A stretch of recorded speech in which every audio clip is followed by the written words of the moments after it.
অন্যায়ের বিরুদ্ধে লড়তে পারবো, যেমন আমরা নফসের বিরুদ্ধে লড়েছি এই রোজার মধ্যে বা লড়ছি, আমাদের কুপ্রবৃত্তিকে দমন করার জন্য যে মেহনত করছি এই মেহনতটা আমরা রোজার মধ্যে পাচ্ছি, যে তাকওয়ার গুণ তৈরি হবে, আল্লাহ ভীতি হবে এবং নিজের যে কুপ্রবৃত্তি আছে তা দমন করার জন্য আমরা জোরদার প্রচেষ্টা চালাবো, এই শিক্ষা আমরা রোজার মধ্যে পাই। জি, শুকরিয়া। সেই সাথে রমজান মাসে আপনার জাকাত এবং ফিতরার ব্যবস্থাপনা রয়েছে, যার মাধ্যমে গরিব এবং দরিদ্র ব্যক্তিদেরকে আমরা ধনী ব্যক্তিরা তারা সম্পদ সম্পত্তি ডিস্ট্রিবিউট করে। এই যে বিষয়টা, এই বিষয়টার মাধ্যমে আর্থিক সামাজিক সাম্যতা বিধান করারও একটা বিষয় রয়েছে, তাই না? এবং সহানুভূতি, যে গরিব মানুষরা কি অবস্থায় থাকে জি, তাদের প্রতি লক্ষ্য করা, যেমন আল্লাহ বলেছেন। এবং আরো অবাক হবেন শুনলে, আমরা মনে করেছি কেবল রোজা ধর্মীয় একটা বিধান বটে, কিন্তু সমাজের লোকজনদের দেখাশোনা করা, তারা যে আল্লাহর পরিবার, তাদের প্রতি লক্ষ্য রাখা, তাদের প্রতি সহানুভূতিশীল হওয়া, সহমর্মী হওয়া, এটা বেহেশতে যাওয়ার চাবিকাঠি বটে। যেমন আল্লাহ বলেছেন, মা সালাকাকুম ফি সাকার, বেহেশতিদের দেখে দোজখীরা বলবে, হ্যাঁ গো কি কাজ করেছিলে। বেহেশতিরা দোজখীদের দেখে বলবে, তোমরা কি কাজ করেছি যে জন্য তোমরা দোজখে এসেছো। তোরা দুটো কথা বলবে, লাম নাকু মিনাল মুসাল্লিন ওয়ালাম নাকু নুতিমুল মিসকিন, আমরা তো নামাজও পড়িনি এবং অভাবী লোকেদের খাদ্যও দান করিনি। তাহলে এই যে মানুষের প্রতি সদয় হওয়া, অভাবী আতুর মানুষদের দেখা, এগুলোর শিক্ষা এই জাকাত ও ফিতরার মাধ্যমে আমরা পেয়ে যাই। জি, শুকরিয়া শ্রদ্ধেয় মাওলানা। এখন আপনার কাছে যে প্রশ্নটি আমরা রাখবো সেটি হচ্ছে যে রমজান মাসে অত্যন্ত মহিমাময় এক রাত্রির কথা বলা হয়েছে, যে রাত্রিকে আমরা লাইলাতুল কদর বা শবে কদর নামে জানি। এই রাত্রির মহিমা সম্পর্কে আপনি কিছু বলবেন?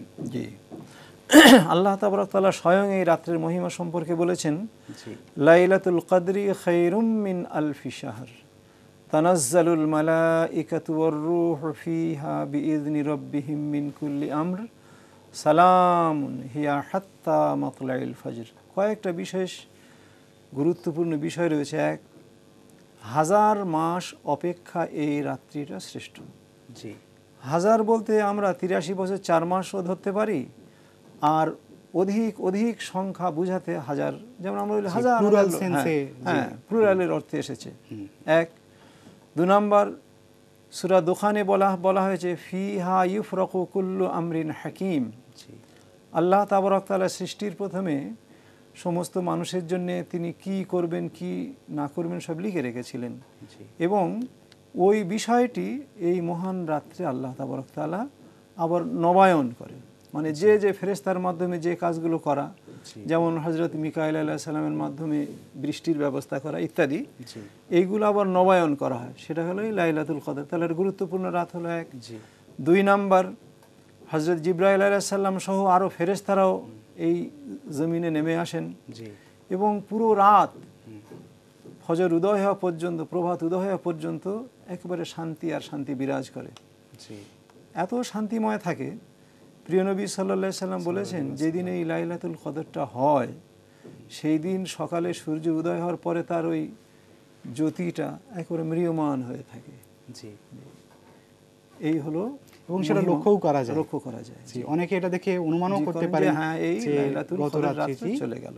জি, আপনার কথা শুনে আমার এটা মনে হচ্ছে যে এই রাত্রিতে ভাগ্য পরিবর্তন বা সৌভাগ্য রজনী বলা যেতে পারে এই রাত্রিকে।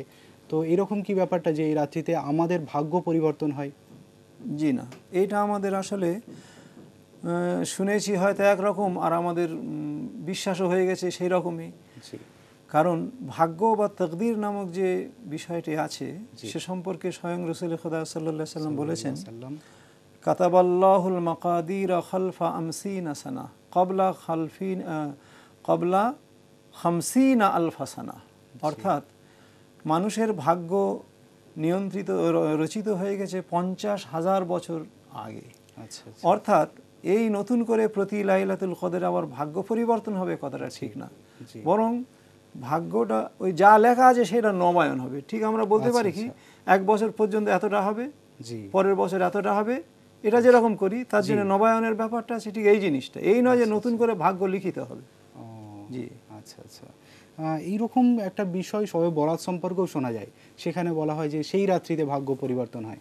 তো এই বিষয়টা কোরআন এবং হাদিসের দৃষ্টিভঙ্গিতে কতটা সঠিক? পবিত্র কোরআনে তো সবে বরাত বা লাইলাতুল বরাত বলে কিছু নেই।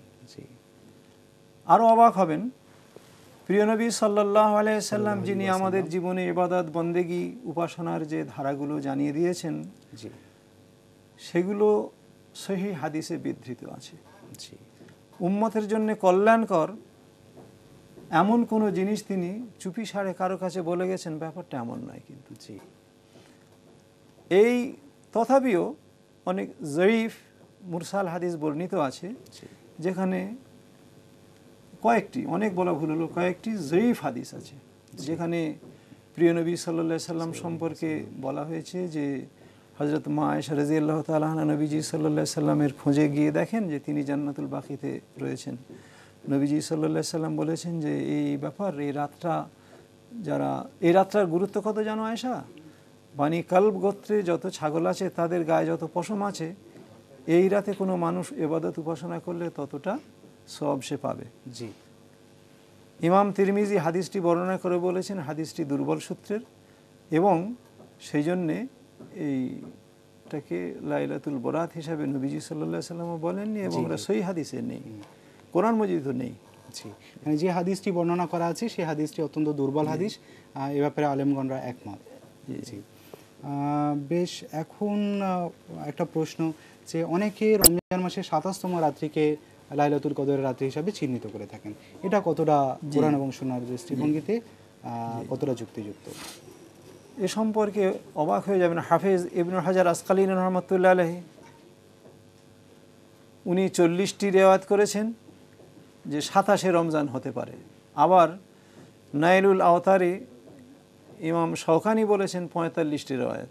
অর্থাৎ এগুলো মুরসাল হাদিস, মানে সরাসরি যে হাদিসগুলো কোনো তাবেঈ সাহাবাকে বাদ দিয়ে নবীজির রেফারেন্সে বলেছেন, এরকম হাদিসে থাকায়, এবং প্রিয় নবী সাল্লাল্লাহু আলাইহি সাল্লাম কেবলমাত্র 27 তারিখে সীমাবদ্ধ না রেখে বলেছেন তাহাররাউ লাইলাতাল কদরি ফিল বিত্রি মিন আশরিল আওয়াখির, রমজান মাসের শেষ 10 দিনের বেজোড় রাত্রে তোমরা লাইলাতুল কদরকে অন্বেষণ করো।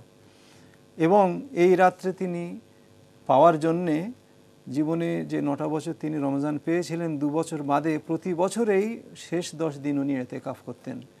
কেন? যাতে এই বেজোড় রাত্রের কোনো একটা রাত্রের মধ্যে লাইলাতুল কদরটা আসলে সেটা পাওয়া যায়। অবশ্য 27 তারিখে ওই বললাম যে মুরসাল হাদিস আছে এবং মতভেদ এত আছে, সেই ভিত্তিতে কিছু ওলামারা এটা মানেন, কিছু বুজুর্গরা মানেন, কিন্তু যারা সহিহ হাদিস মেনে চলতে চান তাদের কাছে কথাটা এই যে শেষ দশকে এটাই খুঁজে নিতে হবে, শেষ দশকের বিজোড় রাতগুলোতে। জি, শুকরিয়া মাওলানা। এখন লাস্ট প্রশ্ন আজকের আলোচনা সভার, সেটা হচ্ছে যে রমজান মাসে 1 মাস টানা আমরা কঠোর সংগ্রাম সাধনা করলাম, কিন্তু বাকি 11 মাস কিভাবে চলবো সে ব্যাপারে কি শিক্ষা রমজান দেয় আমাদেরকে? আমরা যেমন রমজান মাসে 1টা মাস টানা দেখছি আল্লাহ ভীতির একটা চরম পরাকাষ্ঠা। আমরা জানি যে সুবহে সাদেক থেকে সূর্য অস্ত যাওয়ার মধ্যে পানাহার এবং স্ত্রী সম্ভোগ হারাম। আমরা সেগুলো করি না কেন? আল্লাহর ভয়তে। এই যে আল্লাহ ভীতি, এই যে মেহনত, এই যে কসরত আল্লাহর দিনের জন্যে, এইটা বাকি আরও 11 মাস আমাদের জীবনের ভেতরে যাতে জীবন্ত থাকে, সেই শিক্ষাটা আমরা পাচ্ছি। অর্থাৎ এই রোজার পরেও আমাদের জীবন পরিচালিত হবে এই সংযম সাধনার মাধ্যমে যে শিক্ষা আমরা লাভ করেছি সেই ধারায়।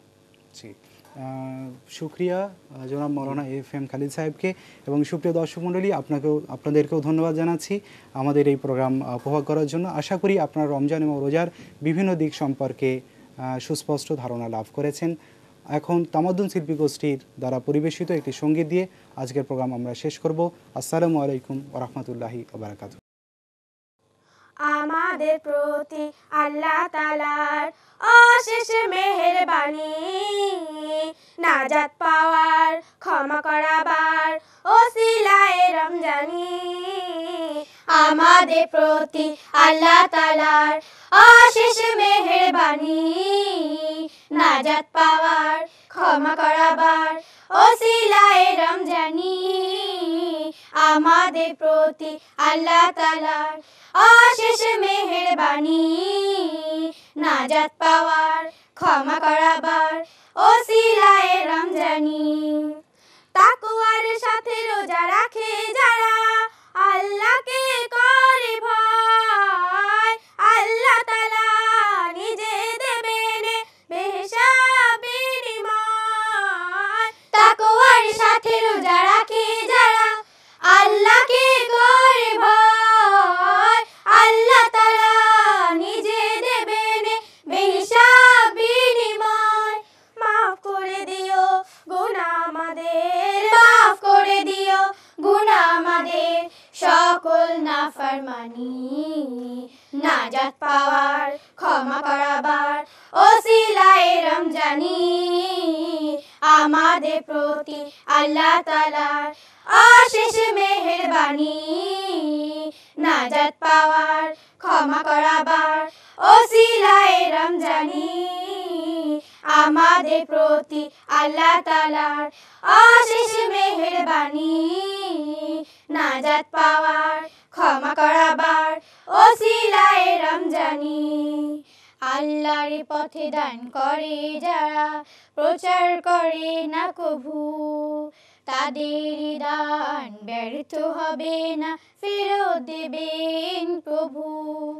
আল্লাহর পথে দান করে যারা, প্রচার করে না কভু, তাদের দান ব্যর্থ হবে না, ফেরত দেবেন প্রভু। রহমত আর বরকতে ভরা এই রোজার মাস, শেষ 10 দিনে চাই নিজে ক্ষমা, তাদের সর্বনাশ। রহমত আর বরকতে ভরা এই রোজার মাস, শেষ 10 দিনে চাই নিজে ক্ষমা, তাদের সর্বনাশ। দানের বদলে মিলবে যে দান, দানের বদলে মিলবে যে দান, পায় যেন সেই দানি নাজাত পাওয়ার ক্ষমা করাবার ওসিলায়ে রমজানি। আমাদের প্রতি আল্লাহ তাআলার অশেষ মেহেরবানি, নাজাত পাওয়ার ক্ষমা করাবার ওসিলায়ে রমজানি। আমাদের প্রতি আল্লাহ তাআলার অশেষ মেহেরবানি, নাজাত পাওয়ার ক্ষমা করাবার ওসিলায়ে রমজানি। আমাদের প্রতি আল্লাহ তাআলার অশেষ মেহেরবানি, নাজাত পাওয়ার ক্ষমা করাবার ওসিলায়ে রমজানি।